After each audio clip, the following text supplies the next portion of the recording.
What's going on, guys? It's Kirk and Tommy here. Yo, yo. We are doing another favorites episode. This is the first favorites I think you've been on.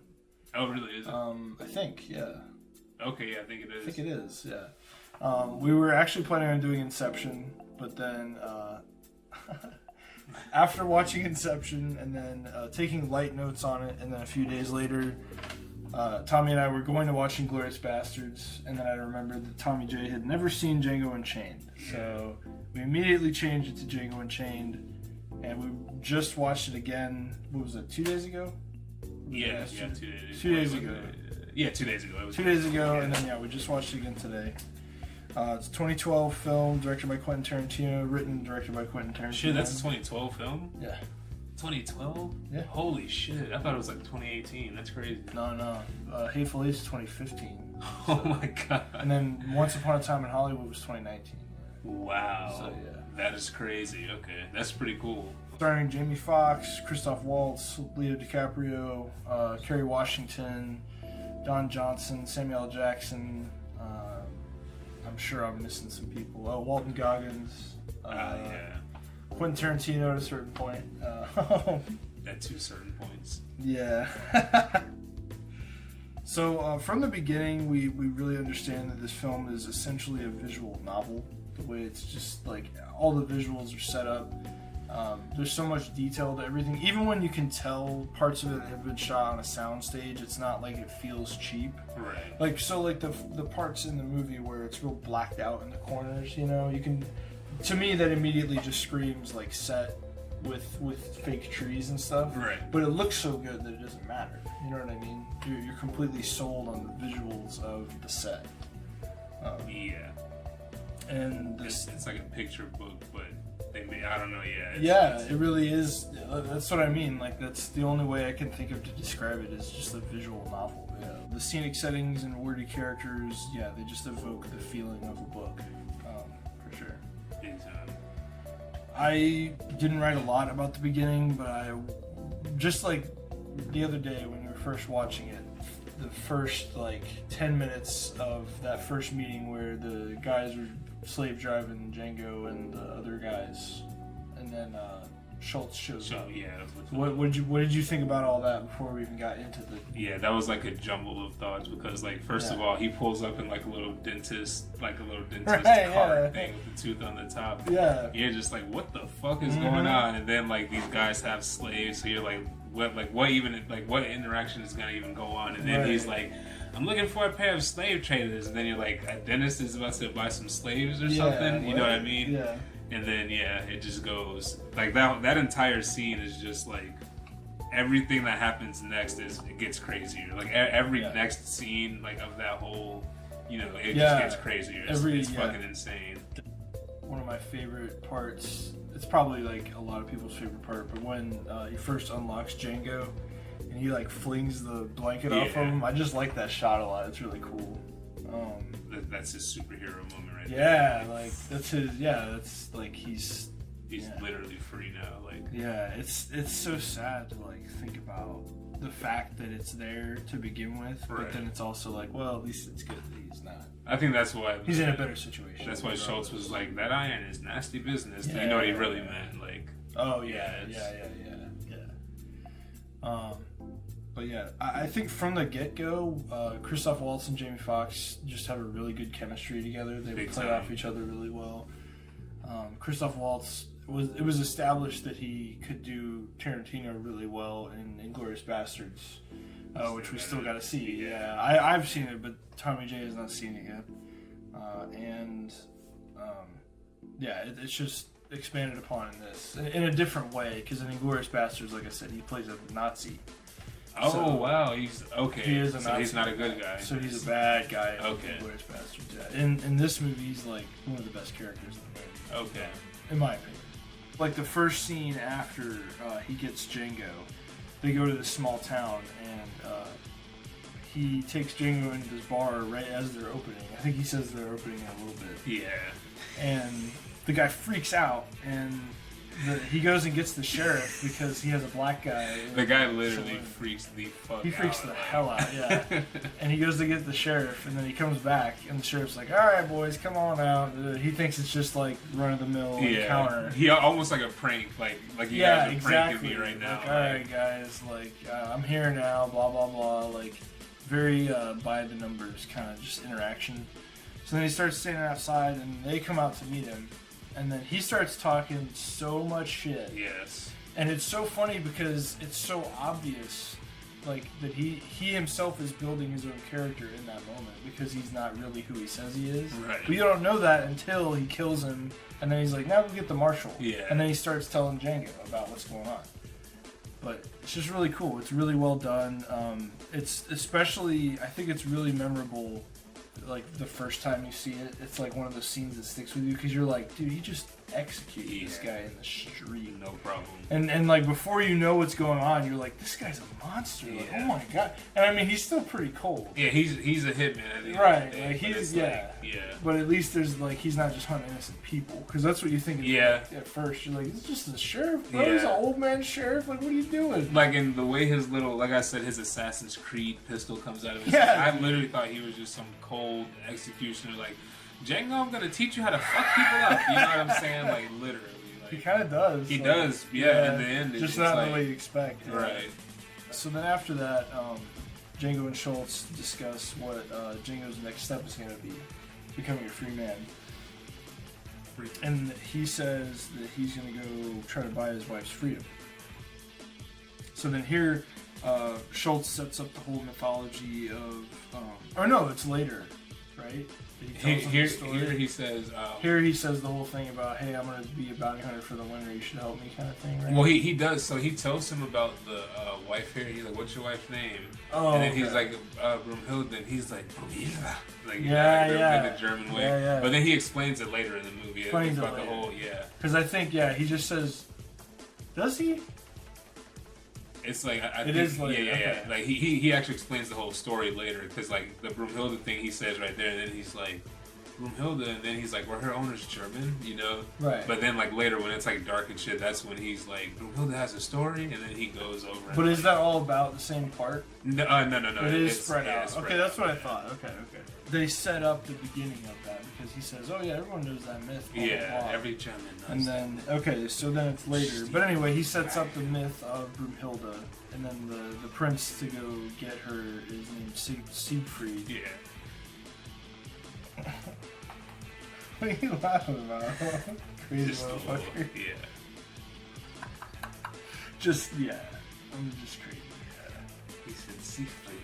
Siegfried. I thought it was Siegfried. They set this myth up as a narrative allegory and parallel for Django's journey. And then here is when Tommy J mentioned that when our heroes were bounty hunting in the montage with the old like 70s rock song, Tarantino directs films with some narrative intention and part cinema vista. The beautiful shots and nature explored in this film are breathtaking and masterfully captured, for sure. Because you were talking about how he just like, at periods of the movie, he'll just be like, hey, look at this really beautiful stuff. Just random, beautiful, just... Yeah. Like when they were riding in the Arctic and you see like all these reindeer just like... Yeah. Or not even the Arctic, just like they were in like... Yeah. Wherever they were, yeah. Probably the Pacific Northwest or something like that. Somewhere. They go to this other farm where this guy's name is Big Daddy. It's Don Johnson playing the guy. And they basically go there saying they're trying to buy a slave, but really hunting these three brothers that Django can point out. Which is the whole reason that, what's his name, Schultz went to go get him. He said they're brothers and they're brothers. Three brothers. There's three brothers. They go there, they point him out, and then Django having a flashback of one of the brothers telling him that he likes the way he begged. Yeah.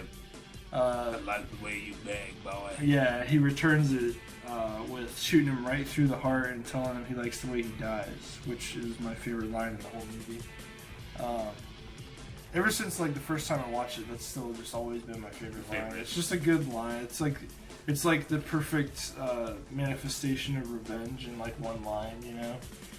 And quick revenge like that. Not quick for him, but like that, like Yeah. No, just like get in, get out. Yeah, like not standing there having words. Having like, because Django wasn't that character. He never was, because he wasn't like the smartest guy, because he was a former slave. Not sitting there he like, was still learning. Did you think of me as a human? Right. Like, nah, it's right. you're done. He just like, yep.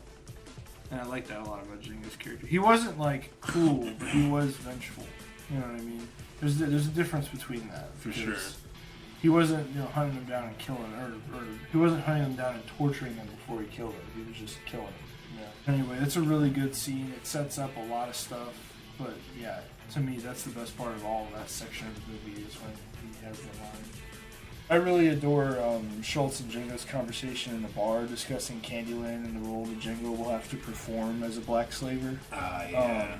It shows the struggle that Django has with playing roles, and then it also shows Schultz's respect for Django. You know what I mean? I guess it's just like kind of jarring at parts when he's so human with Django, because it's like every other white person in the movie is just like evil, So it's like it's just so jarring. Like it's like you said, it's like a 21st century person in that time. Yeah. That's how his mindset is. Yeah. Big time. It's just it's unrealistic, but like I said, Tarantino deals in hyper realism. Yeah. First get to Candyland, and the guy says he was basically raised to be his lawyer or whatever. And the says you could also say that you're pretty much a And then he says this, and the line is met with a snap zoom, as are many of the dramatic moments, for laughs, which is pretty funny. Like I love whenever a movie is not scared to just like give you a little joke here and there, He was like, what? Jamie Foxx was just like, He's like, oh, he's just being froggy, or whatever he said. He's just being fresh. What he said something like that. But then Calvin Candy's introduction and the Mandingo fighting sequence, it's really gut-wrenching, and it forces us... It's insane, dude. It forces us to casually view this horrendous act of violence. Pretty sad. Because, like, obviously the whole time, your eyes are just, like, looking over to that edge of the screen. Yes. Because, he's still shooting the story we're seeing, but... all the attention is drawn over there because you're just like, oh my God. And you can't ignore the sound in the background of right. getting like punched in the room. It's like, and the just like the visceral like sounds coming from what was happening. It's pretty intense. The sounds and everything were as good as the visuals in the movie, which is crazy. Yeah. Like, I think DiCaprio is definitely really good in this movie. But to me, it's still not his best performance. His best performance is The Aviators. We're going to do that on favorites at some point. But then Leo's first interaction with Django is tense and very well written. Yes. And it really sets up Calvin Candy as a straight asshole. What's the first words he says to Django? Isn't he like, "What's your name, boy?" And then he's like, "I'd rather you address me." The German guy like gets up. He's like, "I'd rather you address me." Like, it was so funny. Dude. Well, I wanted to mention. I'm glad you brought that up, because I really wanted to mention the blocking in that scene, because it's a shot across the bar, but then you also see the foyer. Yeah. You see where Schultz and then the guy with the double barrel, and then the other guys are all over there. And you see, as soon as he addresses Django, he like jumps up out of the chair, and the other guy notices it, and then they make like you see it visually happening, and you're like, holy shit, is it? And then he slows down and like goes back into character. But it's just so cool how they give you little peeks of like, oh, they're fucking this up a little bit here and there, They're not playing this role the way they should all the way, The first interaction when he and Django are still at the bar. And I really like his teeth right here. They're really gross looking. Like, they're like, you full on see that he has like it looks like he just has cavities in every tooth. Like, it's pretty gross. Then the two go with Candy and his men to see the quote-unquote inventory, and Django establishes his character on full display for everyone in the party to perceive him as a ruthless black slaver. Whenever he's like yelling at him and cursing at him and stuff. Right. And then Schultz is damn close to certain that Brunhilde is at Candyland. And then they come upon a runaway slave that's been pretty beaten up. And Candy's about to let him be taken care of, quote unquote. Yeah. And Doc Schultz starts to break character, and then Django, cooled as ice, brings it all right back. He jumps right back into the act of what they're doing. Because Schultz, his humanity just breaks through, and he's like, "Oh my God, like I can't let this guy just die." And Django's like, "Yes, you can, because that's not what we're here for." You know? Yeah, I mean, he was trying to test Django, but ended up like really turning into a test for Dr. Schultz, and then but then it ended up turning into like validation that Django was really like a Mandingo traitor or whatever because he was so cold. Well, yeah, Django was clever with how he twisted it. Right. Because, so yeah, as this man is fed to hunting dogs, Candy stares into Django's eyes, probing for weakness. That's nice. Nice little like putting makeup over the acne. You know what I mean? That's what I do, baby. That's what I do. That was very nice. So we have the arrival at Candyland. Sam Jackson literally looks like a cartoon character, and his attributes are so defined and staunch. He's like, what did you want to say about that? That man, he looks like a straight demon. Like, he's so heroic as Nick Fury, and then you see him in this, and he's like... Even as Jules in Pulp Fiction, you're like, he's still a character you can get behind, and in this you're just like, oh. You're like, oh, shit. But, I mean, that's a testament to his acting, you know? That just goes to show that he can make you love him or hate him. Yeah. Where is my beautiful sister? That's like the tagline of the movie. When you wake up in Mississippi. Yeah, that line to me is creepy and weird from the beginning. From the get-go, yes, sir. That's why we joked about it. And it was funny because remember at first I didn't even realize what was actually going on. I thought he was just like a rich guy, and he's like, I love my family. Like I didn't know it was all like incestuous and shit. And then when he kisses her, and you were like, Jay, look, it was, It's the way he was touching her and stuff, because they don't even like get that.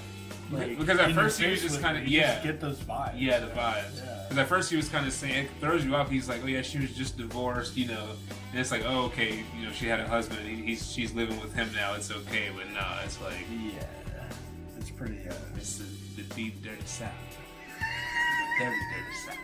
Schultz is later introduced to Broomhilda, Hildy as they call her, and says that he understands the passions that she inspires in Django, which is a really beautiful line. I love how he says that to her. It's really cute. They speak in German, and he reveals Django, and then it's like really built up. I'm like cutting through a lot of it. Yeah, you have to though. But it's just really cool. Like the reveal is awesome because he swings the door open and he says his line, "Hey, little troublemaker." It's really cute. And then the girl passes out. Yeah, she passes out and drops the water on the floor. And Schultz is like, "You silver-tongued devil eater."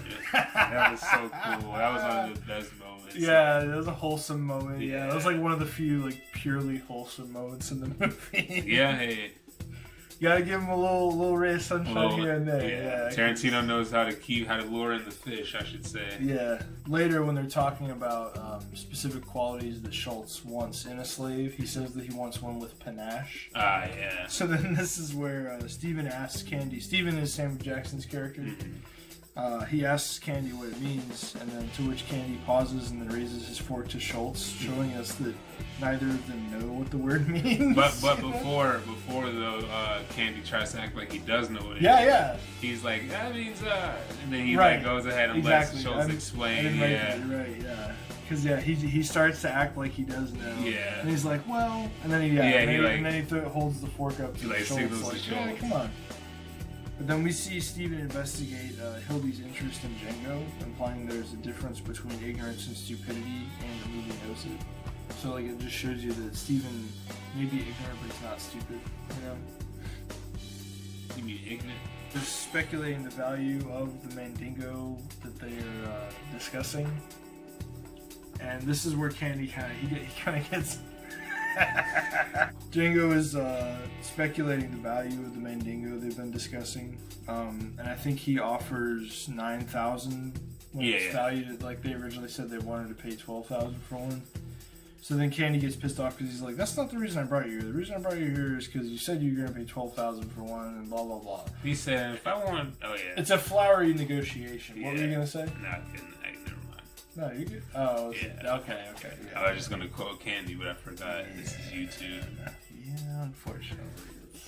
That's what I'm saying. You're doing a good job. This would have been so hard for me to like clean up. Like, oof.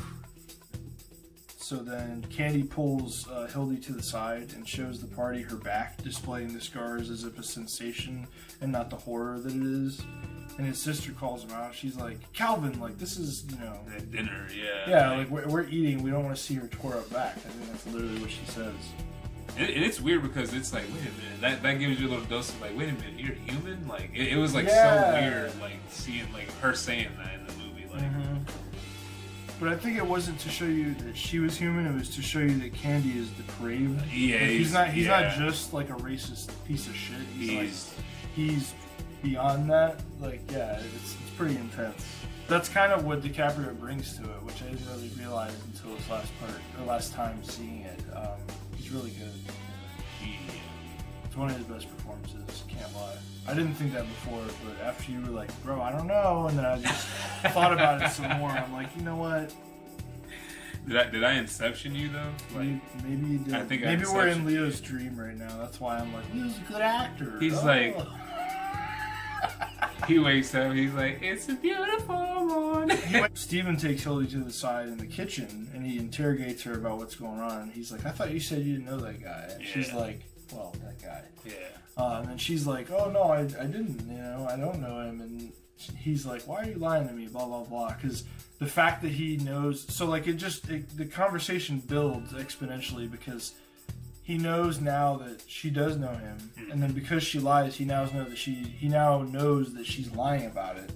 So that builds more tension because he's like, well, why are you lying about it? Because then he realizes that she's lying about something and that's important. And it's a big deal, you know what I mean? So he's like, what the fuck? So it's like kind of blowing his mind as it's blowing our minds. It's genius. It's all happening in the back of your head. You're not computing all that while it's happening. But it's just like really, really well written. So then Steven reveals what he's found out to Candy after a sly little little like aside that he says to him. And Candy slowly and sinisterly reveals the same back to Schultz and Django through a story about old Ben, the slave that took care of his grandpa, father, and himself as a child. And he actually, I guess Tarantino was trying to evoke Hamlet because he pulled the skull out. Okay. And puts wow. Is that maybe which I don't know if it's just supposed to be like evil ruler type thing or like if there's more to it. Or there's like because I know DiCaprio played Hamlet at one point in time. Oh wow, okay. Yeah, I didn't know that. It was that weird action version of Hamlet that they did. It was supposed to be like The Matrix meets Hamlet. There was an action version of Hamlet? I'm pretty sure that's the one that DiCaprio was in. If I'm wrong, I'll take this out, but I'm pretty sure that's the one he was in. That's crazy. He pulls the guy's skull out. He's telling the story about him. And Candy decides to sell Hildy for the $12,000. And in this scene, when they reveal that they understand what's going on and they get all like in their faces with the guns and shit, Leo slams his hand on the table and he actually cut his hand. You found this out for me, actually. Well, no, you know. I think you knew. Like you. Well, I speculated it because it's just one of those things that when it happens in a movie, you're like, oh, that must have really happened. Yeah, that's like. Yeah. And then you looked it up and were like, that definitely is true. Like he definitely. But then as soon as you verified that it was real, I was like, so does that mean he wiped his blood on Kerry Washington's face? That was literally the next question after I looked up if the blood was real. It was like, and no, he didn't wipe real blood on her. And then I had to look up the in-depth like what actually. Yeah, because you were like, wait, what do you mean? Like how? Yeah, because like literally how. Yeah, you and I were both like, how would they? But then they were like, oh, you said they stitched his hand up or whatever. Yeah, and there was like a series of cuts, and they were saying in the movie you could see it, and that's why they were doing a lot of that like close face and back, I guess, because that that's when. Okay. It's pretty clever. Like I mean, yeah, like it just felt like they were building tension. Yeah, that's all it felt like, But yeah, for sure, on the spot, he had to shoot around that, and in his head, picture how he was going to edit it. Pretty cool stuff. But yeah, thank God he didn't actually wipe real blood on her face. Yeah. It was fake blood that they had replaced after they stitched his hand up. So imagine he's that in character. Yeah. So yeah, this is where he does the whole shake my hand thing. Yeah.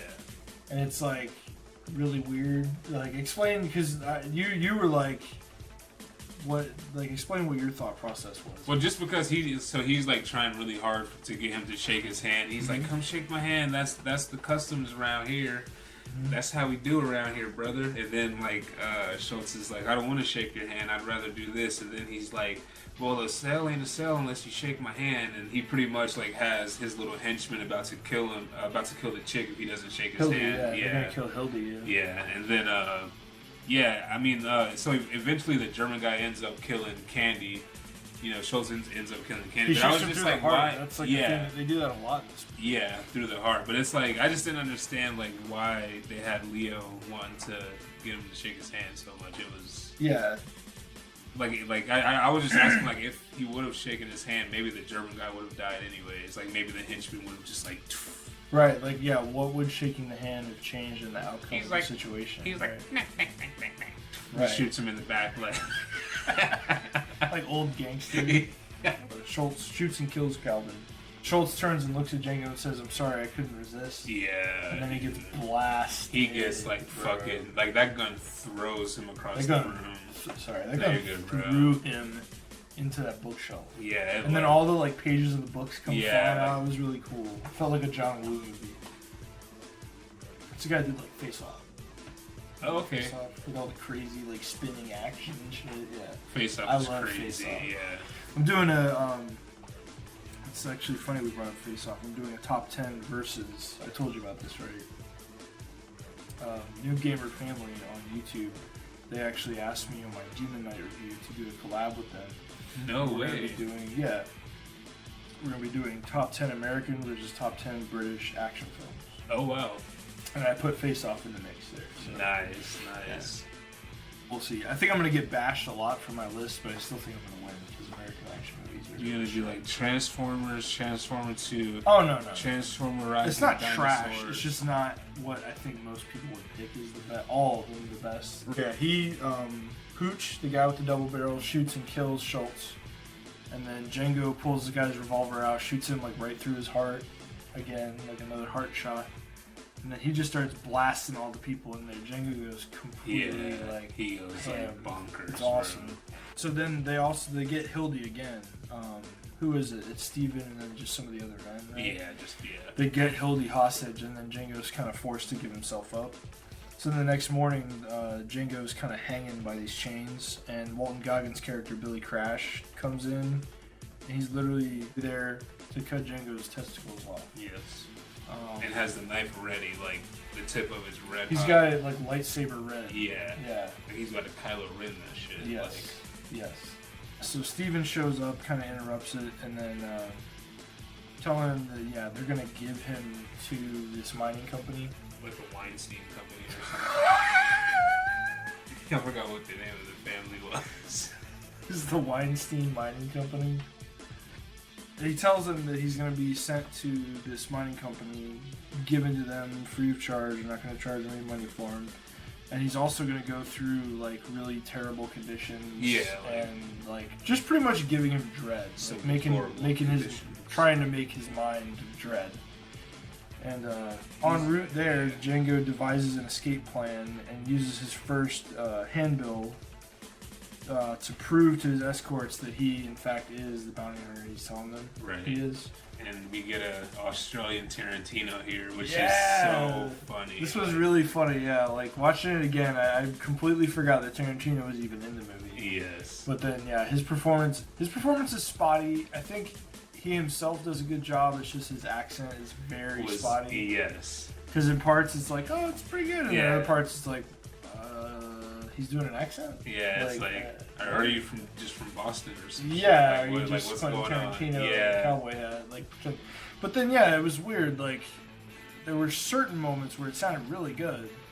It was just weird. It was very back and forth. That's like also like how I was saying at first, how I was like, wait, Jamie Foxx doesn't really sound like a slave either. And then like remember during the movie he was like, I'm gonna get you, sucker, or he says something like that. I forgot exactly what he says, but it's like, all right. Yeah. But then he tells the guys, he's like, hey, look, these guys are at Candyland right now, like lying to them. Yeah, lying to him. And he's like, let's go there and we'll split the bounty up between all of us, blah, blah, blah. You guys are like, oh, you're pretty good for a black chick, or something like that. I know exactly what he says. Yeah. It's pretty funny. The Australian guys are funny in this. Like, they're still racist, but they're at least kind of funny. Like, they don't whip them or anything. Yeah, It's like, they're actually portrayed pretty good. Like, the mildly racist, belligerent Australian guys are the nicest. Yeah, like literally, they were just kind of like, "Hey, we're taking you to this place." Yeah, dude, it's pretty funny. Django, they tell him they're gonna give him the pack horse, and they're like, "Oh yeah, it's got dynamite on it." And then we're gonna have to talk about there's a big problem with the dynamite. We may die from Tarantino's like production. Tarantino fucked up. Yeah. I'm just kidding. He had a little blooper there. He's got a few things in this movie that are like continuation problems. Yeah. Which I found interesting.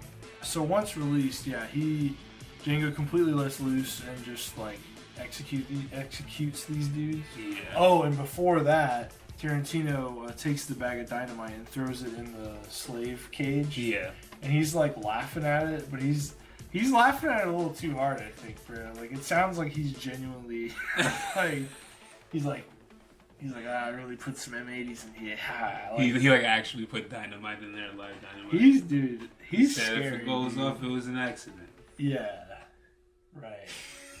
It's pretty weird, but then so he leaves the bag of dynamite in there, goes back to his horse. On the way back is when Django gets his guns, kills the other two guys, goes to shoot Tarantino's character.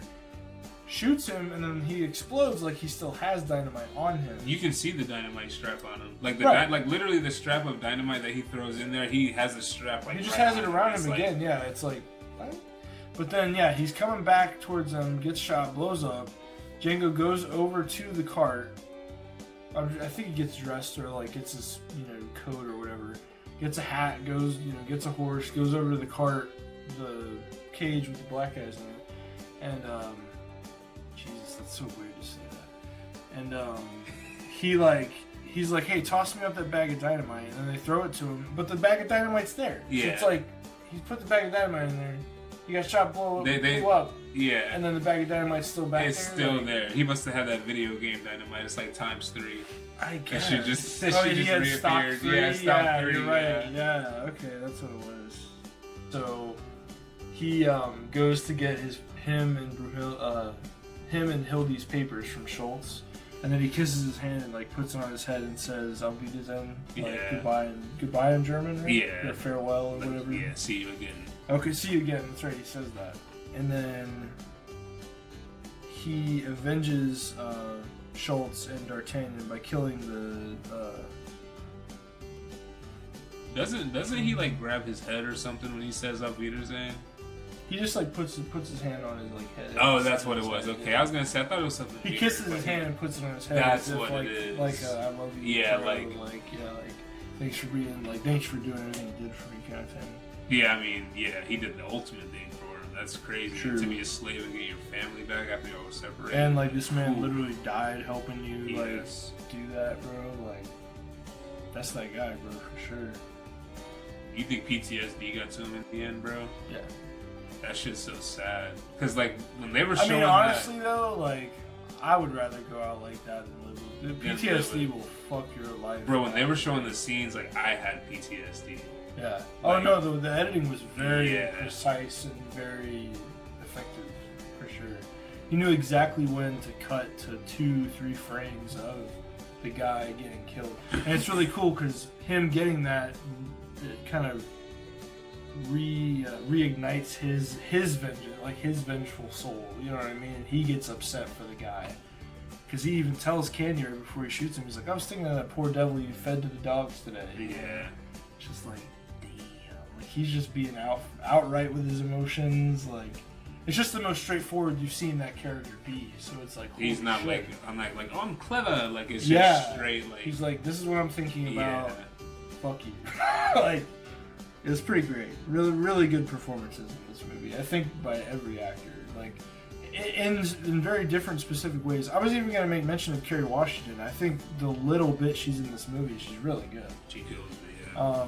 She literally, I think 90% of her acting is just with her face, but it's great. You know, you understand every emotion she's going through when she's elated to see Django. Whenever she is satisfied by the end of the movie, when she's terrified, you know, in anticipation of the slave guys, like, and all of that. She's really good.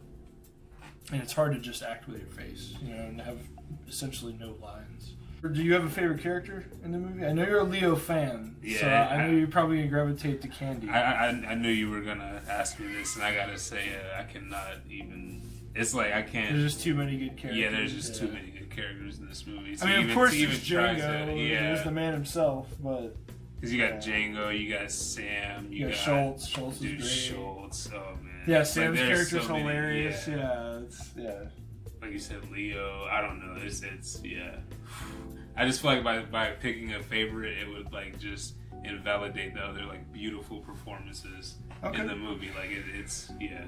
So, do you have favorite moments with the characters? Let's put it that way. You have little specific lines or moments that happen. I mean, I got a lot of little favorite lines. I can't say them though. It's just such an epic movie. Like when you even asking for a specific part, you just think of so much of the movie. It just builds and builds. Like, it's crazy. Well, I mean, I don't mean one that's like, oh, that's like that's my favorite, but just like any moment. Just any moment you like, I mean, like I said, like cinematically, when they were in the like, you know, the shot with the reindeer, that was just awesome. They were like shooting, like hunting for the winter or whatever. Oh yeah.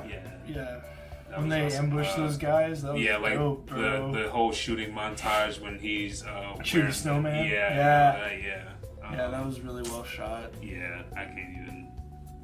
Like I said, first seeing Candy, just especially the second time knowing what he's about, like when they see him and they do the snap zoom and he's like. I think one of the best, like one of the most pure and powerful moments of the movie, and it's not a good moment, but it's when Candy is staring in Django's eyes. Yes. That is like a full show. That is Candy showing his hand. Yeah. And like, hey, look, this is who I am. You know, that's one of the most powerful character moments. One of the deepest character moments. Like I said, I like the way you die, boy. Yeah. It's one of my favorite lines. That is my favorite line of the movie. I think my favorite character. I think it changes every time. It changes. It's one of those movies because you just focus on different. Tarantino movies are always like that for me. Like every one of his movies, I like a different character every time. I gotta say that Schultz, he was entrancing the entire movie. Like when he died, I was literally like in my mind, I was like, damn, like one of the coolest characters just died. Like, one of Tarantino's best characters he's ever written, I think. Yeah. He was like having like you know how you have a video game, you have like a shield at first, and then once the shield's gone, it's like actually you like he was like the shield, bro. Yeah, bro. He died. Like that shit's crazy. He kind of was in a way too, because like, he was the one that taught Django about like everything that he knew outside of being a slave. It seemed like literally though, yeah.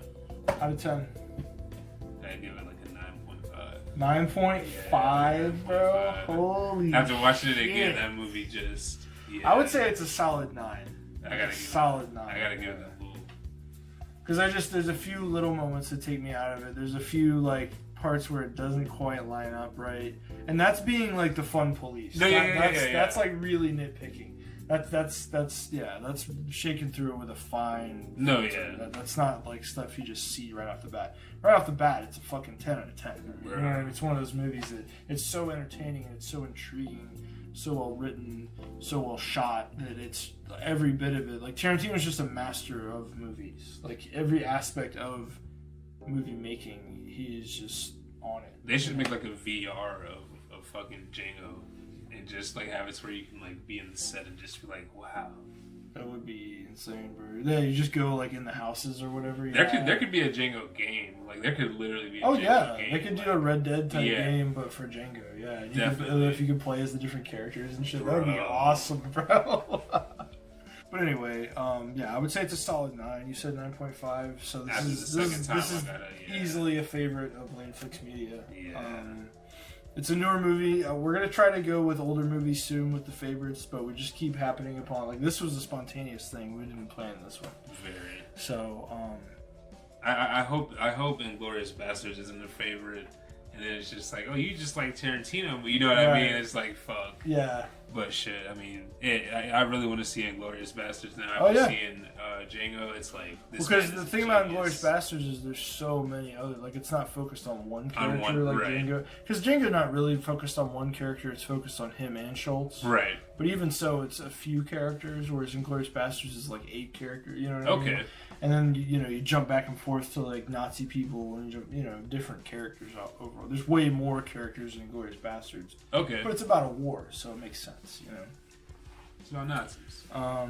But yeah, so thank you guys very much for listening. If you guys disagree or have anything to add or discuss about Django or Tarantino movies, please comment here or hit us up on Twitter or Instagram. I'm going to put our handles here. And Jay, you got any last thoughts? That's it. That's it. Like I said, thank you guys for listening, and we will see you soon.